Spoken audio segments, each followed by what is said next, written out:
Assalamualaikum warahmatullahi wabarakatuh. Bertemu lagi dengan kami kelompok 2 dalam mata kuliah metodologi penelitian. Baiklah, pertama sekali kami mengucapkan terima kasih kepada dosen pembimbing kami, yakni Bapak Profesor Dr. Yasnur Asri MPD, yang telah memberikan waktu kepada kami untuk mempresentasikan hasil diskusi kami.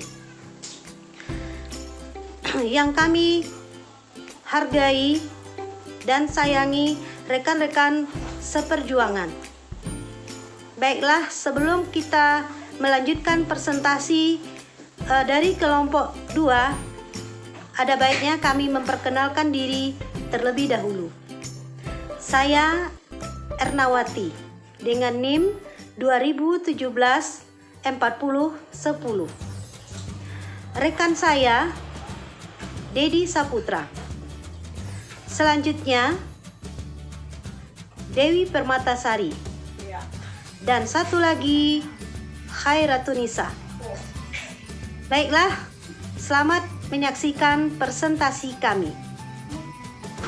Baiklah, Bapak dan rekan-rekan kita dan rekan-rekan semua, saya akan mempresentasikan tentang penelitian kualitatif. Penelitian kualitatif adalah menekankan pada sebuah proses.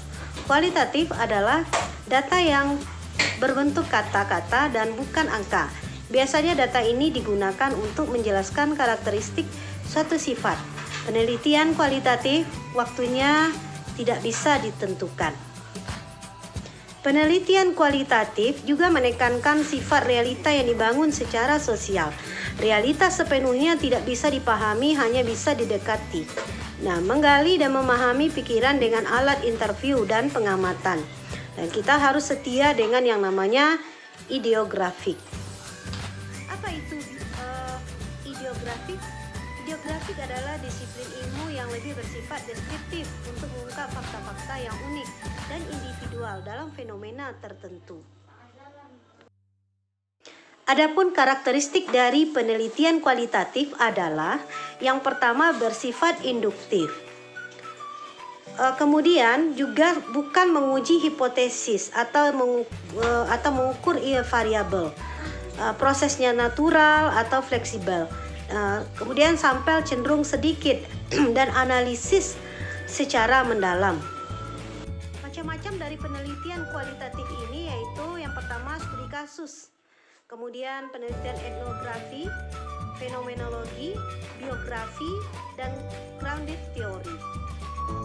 Sedangkan teknik pengumpulan data penelitian kualitatif yaitu satu menggunakan observasi, kemudian angket atau kuesioner terbuka. Kemudian melalui wawancara terbuka, fokus diskusi atau diskusi kelompok yang terarah. Kemudian dokumen atau dalam bentuk artefak. Jika kita membuat proposal penelitian kualitatif, maka proposal penelitian kualitatif ini biasanya tipis. Namun, penemuan riset sangat tebal dan diskusinya tiada akhir. Kemudian informasi yang didapatkan sangat mendalam dan cenderung subjektif. Teorinya biasanya datang di akhir riset. Assalamualaikum warahmatullahi wabarakatuh. Ya, terima kasih atas kesempatannya kepada saudara penyaji. Ya, di sini saya bertugas untuk menjelaskan mengenai penelitian eksperimen. Oke, baik. Dan dalam pembahasan ini saya akan menjelaskan mengenai penelitian eksperimen, langkah-langkah penelitian eksperimen, mengapa orang memilih penelitian eksperimen, dan juga langkah-langkah penyusunan proposal dalam penelitian eksperimen. Oke, yang pertama saya akan membahas mengenai pengertian penelitian eksperimen. Di sini saya mengutip beberapa pendapat para ahli tentang apa itu penelitian eksperimen. Yang pertama itu dari Board and Gall pada tahun 1983, dan mereka menyatakan bahwa penelitian eksperimen ini merupakan penelitian yang paling dapat diandalkan keilmiahannya atau paling valid karena dilakukan dengan pengontrolan secara ketat terhadap variabel-variabel pengganggu di luar yang dieksperimenkan. Nah, lalu yang kedua, di sini kami mengutip pendapat dari Kerlinger pada tahun 1973 yang menyatakan bahwa penelitian eksperimen adalah penelitian di mana peneliti melakukan manipulasi dan kontrol terhadap satu atau lebih variabel, bebas sekaligus pengamatan terhadap variabel-variabel lain yang terikat untuk menemukan variasi yang muncul karena adanya manipulasi tersebut. Nah, lalu yang ketiga menurut Hadi pada tahun 1985. Dan Hadi menyatakan bahwa penelitian eksperimen ini adalah penelitian yang dilakukan untuk mengetahui akibat yang ditimbulkan dari suatu perlakuan yang diberikan secara sengaja oleh peneliti. Nah, dan yang terakhir yang kami kutip dalam makalah kami ini yaitu mengenai pendapat Sugiono pada tahun 2018 yang menyatakan bahwa penelitian eksperimen adalah metode penelitian yang digunakan untuk mencari pengaruh perlakuan terhadap yang lain dalam kondisi yang dikendalikan. Nah, jadi berdasarkan dari beberapa pernyataan para ahli tersebut dapat kita simpulkan di mana bahwa penelitian eksperimen itu adalah sebuah penelitian sebab akibat yang sengaja dilakukan peneliti dengan cara memberikan perlakuan khusus terhadap subjek untuk mengetahui akibat dari perlakuan tersebut. Oke. Selanjutnya di sini saya akan menjelaskan mengenai langkah-langkah dalam penelitian eksperimen, yaitu menurut pendapat Sukardi pada tahun 2013 pada halaman 182 sampai 183. Nah, beliau menyampaikan ada beberapa langkah-langkah dalam melakukan penelitian eksperimen. Yang pertama itu adalah melakukan kajian secara induktif yang berkaitan erat dengan permasalahan yang hendak dipecahkan. Nah, lalu yang kedua, mengidentifikasi permasalahan. Yang ketiga, melakukan studi literatur dari beberapa sumber yang relevan, memformulasikan hipotesis penelitian, menentukan definisi operasional dan variabel. Yang keempat, melakukan analisis data dengan teknik statistika yang relevan. Lalu yang kelima adalah melakukan eksperimen. Yang keenam adalah mengumpulkan data kasar dari proses eksperimen. Yang ketujuh adalah mengorganisasikan dan mendeskripsikan data sesuai variabel yang telah ditentukan. Nah, lalu yang selanjutnya yang kedelapan adalah melakukan analisis data dengan teknik statistika yang relevan. Dan yang terakhir adalah membuat laporan penelitian eksperimen. Oke, setelah kita mengetahui langkah-langkah dalam penelitian eksperimen ini, ada baiknya juga kita mengetahui alasan mengapa orang memilih sebuah penelitian eksperimen itu. Nah, ada beberapa alasan yang dapat kita ambil sebagai alternatif ya dalam sebuah penelitian mengapa memilih penelitian eksperimen. Yang pertama itu adalah karena penelitian eksperimen ini adalah penelitian yang dilakukan untuk mengetahui pengaruh pemberian suatu treatment atau perlakuan terhadap subjek penelitian. Nah, maksudnya adalah dengan adanya memberikan sebuah pengaruh terhadap subjek penelitian, harapannya subjek tersebut terlihat ada perubahan dari segi misalnya pembelajarannya gitu, apakah media pembelajarannya gitu. Jadi kita uji dari eksperimen ini. Nah, lalu yang kedua, metode eksperimen merupakan metode yang paling produktif karena jika dilakukan dengan baik dapat menjawab hipotesis yang utama berkaitan dengan hubungan sebab akibat. Nah, jadi dengan melakukan penelitian eksperimen ini kita dapat mengetahui hubungan yang berkesinambungan antara sebab akibat dari sebuah penelitian yang sedang kita angkat.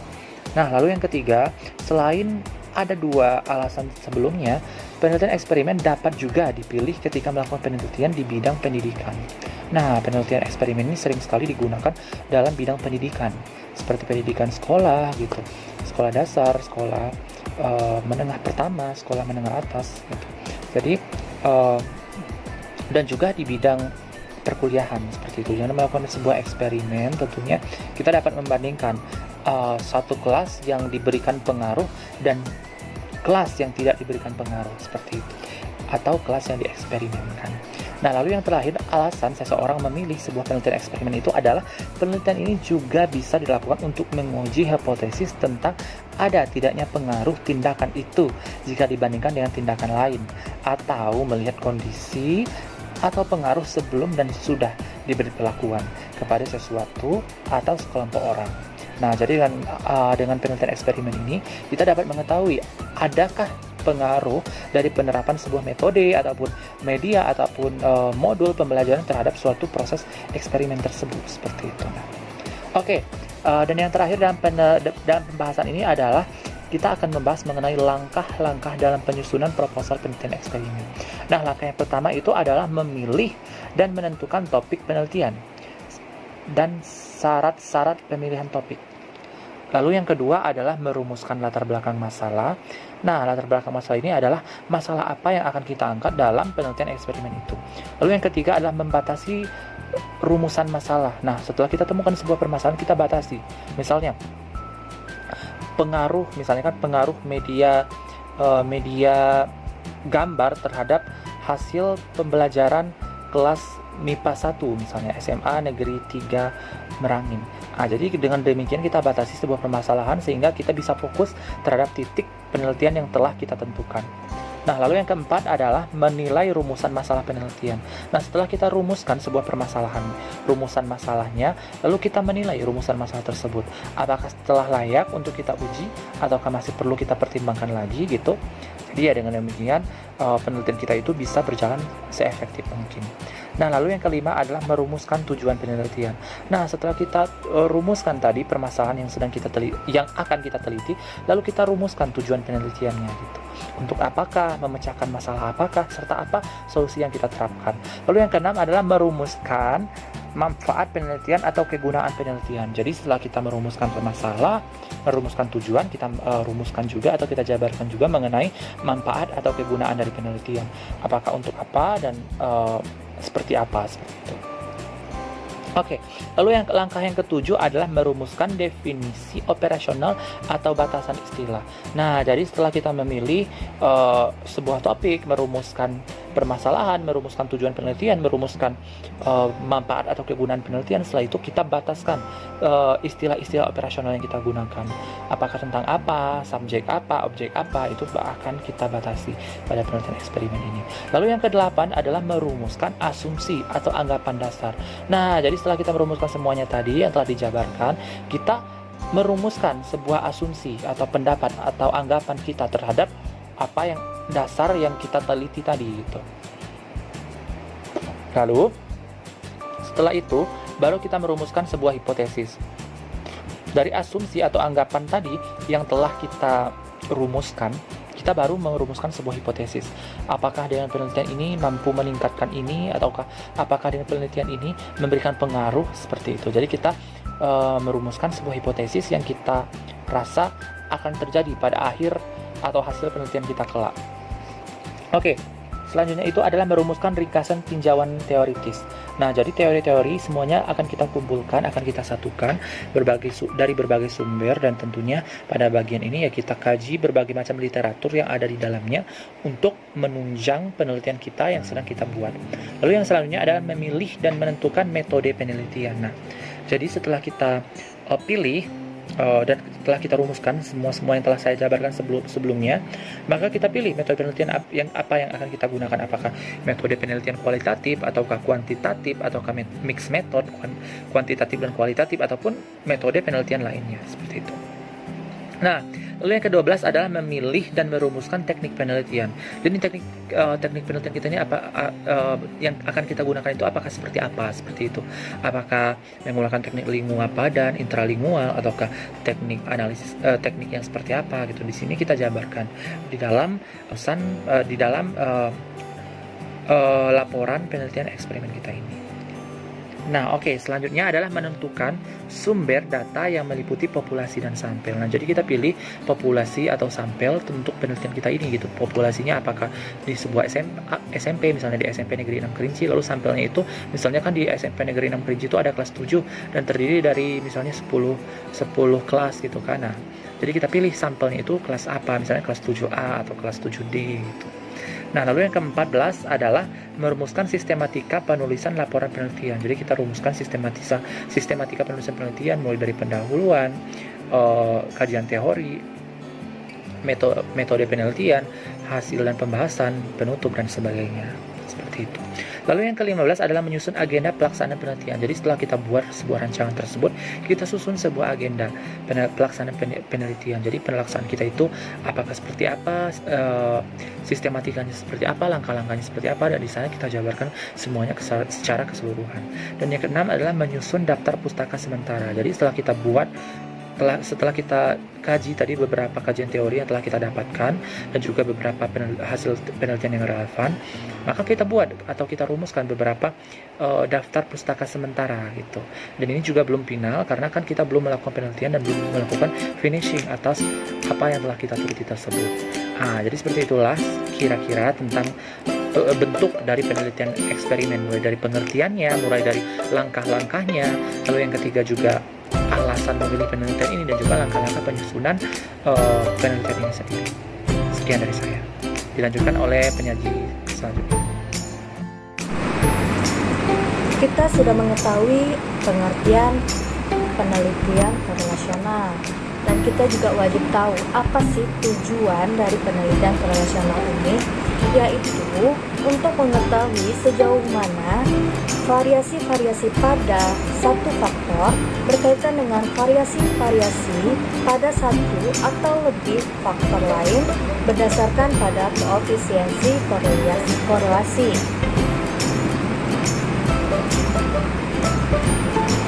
Adapun ciri-ciri penelitian korelasional. Yang pertama, variabel yang diteliti relatif rumit, tidak dapat dieksperimentasikan dan dimanipulasikan. Yang kedua, mengukur variabel yang berhubungan secara serentak dalam situasi realistik. Yang ketiga, satu atau lebih variabel disebut variabel bebas atau independent variables, dan satu atau lebih variabel terikat yang disebut dependent variables. Kita juga harus mengetahui rancangan dalam penelitian korelasional. Yang pertama, korelasi bivariat. Apa itu korelasi bivariat? Rancangan penelitian korelasi bivariat adalah suatu rancangan penelitian yang bertujuan untuk mendeskripsikan hubungan antara dua variabel. Yang kedua yaitu ada rancangan regresi atau prediksi. Jika terdapat korelasi antara dua variabel dan kita mengetahui skor pada salah satu variabel, skor pada variabel kedua dapat diprediksikan. Regresi menunjukkan pada seberapa baik kita dapat membuat prediksi ini. Lanjut di bagian desain penelitian korelasional. Yang pertama ada penentuan masalah. Masalah dalam penelitian merupakan kesenjangan antara yang diharapkan dengan kenyataan yang ada atau sesuatu yang dijadikan target yang telah ditetapkan oleh peneliti. Yang kedua,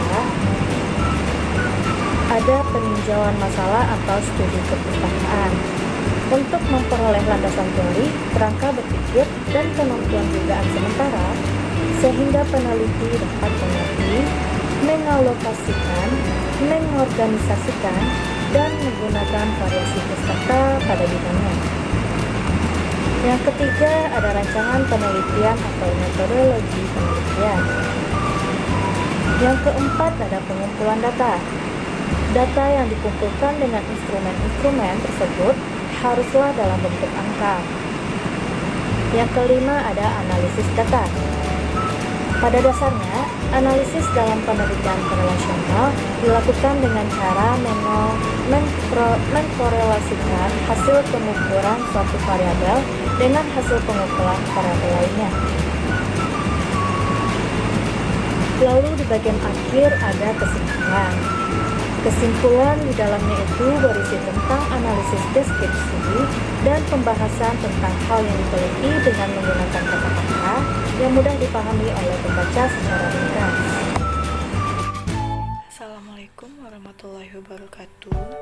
Saya Dewi Permatasari akan menjelaskan makalah yang berjudul tentang merancang dan mengembangkan proposal penelitian. Apa itu proposal penelitian? Proposal penelitian adalah rancangan penelitian dari seorang yang akan mengadakan penulisan suatu karya ilmiah, biasa berupa skripsi, tesis, maupun disertasi. Proposal merupakan bukti kemampuan mahasiswa dalam pembuatan rancangan penelitian dan pengembangan ilmu pada salah satu bidang keilmuan tertentu. Di sini ada judul merancang dan mengembangkan proposal penelitian. Apa itu?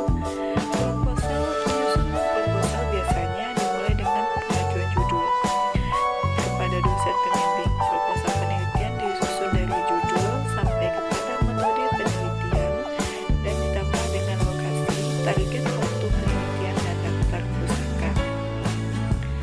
Isi proposal ringkas sebagai penelitian itu biasanya pada bab 1 berisi pendahuluan, ada latar belakang masalah. Pada latar belakang masalah biasanya menceritakan tentang alasan atau hal yang melandasi mengapa peneliti memilih judul itu. Ibarat Anda seorang detektif yang sedang mengunjungi sebuah tempat mengamati suatu maupun kondisi dengan lingkungan tersebut. Ada identifikasi masalah.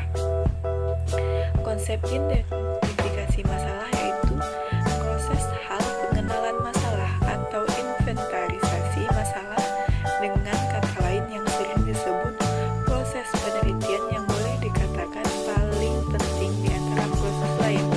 Masalah penelitian akan menentukan kualitas suatu penelitian. Bahkan, itu juga menentukan apakah sebuah kegiatan bisa disebut penelitian atau tidak.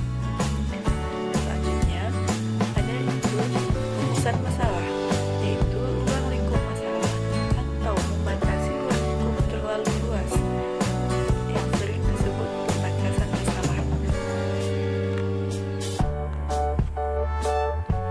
Selanjutnya, yaitu ada batasan masalah, adalah ruang lingkup masalah atau upaya membatasi masalah yang terlalu luas atau terlalu lebar sehingga penelitian itu lebih bisa terfokus. Selanjutnya, rumusan masalah ditandai dengan pertanyaan penelitian yang umumnya disusun dalam bentuk kalimat tanya. Pertanyaan tersebut akan menjadi arah kemana sebenarnya penelitian akan dibawa, dan apa saja sebenarnya yang akan ingin dikaji oleh si peneliti. Selanjutnya itu ada tujuan penelitian, merupakan rumusan hasil dari suatu penelitian yang dapat melalui proses mencari, menemukan, mengembangkan, serta menguji suatu pengetahuan. Tujuan penelitian merupakan rumusan hasil dari suatu penelitian yang dapat diuji dari suatu pengetahuan. Manfaatnya merupakan potensi atau keuntungan yang bisa diperoleh oleh pihak tertentu apabila penelitian dilakukan. Pada bab kedua yaitu ada tinjauan pustaka. Pada tinjauan pustaka berisikan landasan teori yang berisikan penelitian lain menjadi rujukan penelitian Anda. Penelitian lain yang dimaksud yaitu berupa referensi penelitian dari para ahli maupun teori yang menjadikan alasan. Ini sangat penting untuk membuat landasan teori yang benar, karena akan menjadi landasan teori penelitian Anda sendiri. Selanjutnya itu ada kerangka teori. Pada kerangka teori, Anda harus mempelajari berbagai kajian pustaka terlebih dahulu. Ini kalau tidak dipelajari, kerangka ini tidak dapat dikembangkan apabila sebagai peneliti belum mempelajarinya. Selanjutnya itu kerangka konsep penelitian. Kerangka konsep penelitian dibuat dari kerangka teori serta ada hubungannya dengan masalah penelitian. Keterkaitan antar variabel yang digunakan berawal dari kerangka teori memiliki konsentrasi asli suatu kerangka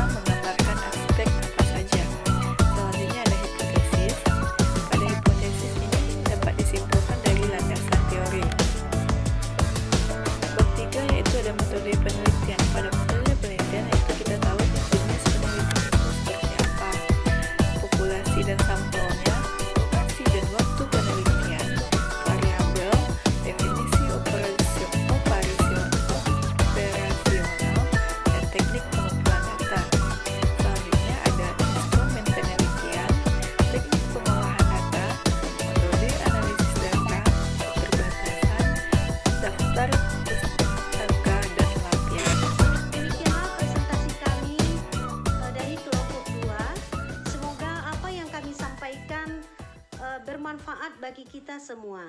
Terima kasih atas perhatiannya. Akhir kata, saya selaku moderator mohon maaf jika ada salah-salah